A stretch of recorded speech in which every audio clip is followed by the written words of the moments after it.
السلام عليكم. النهارده ان شاء الله هنعمل وجبه بروستد او كنتاكي، بس هنعملها بالسمك. معايا هنا سمك ماكريل. هنعمله بطريقه حلوه قوي، يا رب تعجبكم. تعالوا بقى نسمي الله ونشوفوا عملنا الجمال ده ازاي. ولو عجبكم الفيديو فضلا الاشتراك في القناه. اول حاجه هحضر الحشوه اللي هملح بيها السمك. طبعا كميه الحشوه على قد كميه السمك معاكي. معايا هنا توم وكمون وملح وبابريكا وفلفل اسمر. هاخد المكونات دي وهرسها مع بعض كويس قوي. هرست المكونات مع بعض. بعد كده هضيف عليها معلقه هريسه فلفل، عصير ليمون، واقلب المكونات مع بعض. هجيب بقى السمك. تقدري تستخدمي اي نوع سمك تحبيه. انا مستخدمه هنا الماكريل. طبعا التقطيعه بقى اللي تحبيها، وعلى قد ما تقدري بقى تشيلي الشوك اللي تلاقيه في السمك. هبتدي بقى املح السمك كده. ملحت خلاص السمك. اتبقى معايا شويه كده من التتبيله، هنشوف دلوقتي هنعمل بيها ايه. وبعدين هجيب معايا هنا دقيق على قد كميه السمك اللي معايا. هضيف عليه كده معلقه صغيره كمون، معلقه فلفل، معلقه صغيره كركم.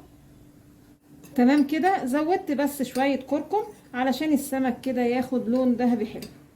وبعدين هاخد كده في طبق تاني حوالي تلت الكميه، وانزل عليها كده بشويه ميه. عايزه اعمل عجينه كده خفيفه لحد ما بنوصل كده لسمك الطحينه. بصوا السمك ده. وبعدين هجيب السمك قطع قطع كده، انزلها في الخلطه دي واغلفها كويس قوي. وبعدين اخدها من الخلطه على الدقيق واغلفها كده بالدقيق، وهتبقى بالشكل ده. طاسه بزيت على النار. اول ما الزيت يسخن هنزل بقى كده بالسمك. تمام كده. قليت بقى السمك على الناحيتين. هصفيها بقى وافرغها على مناديل بيضاء. قليت السمك، صفيت الزيت كده وغسلت الطاسه. هقلي بقى في شويه الزيت دول. هقلي بتنجان وفلفل. تمام قوي كده. وجبه السمك خلاص كده جاهزه، او وجبه الكنتاكي.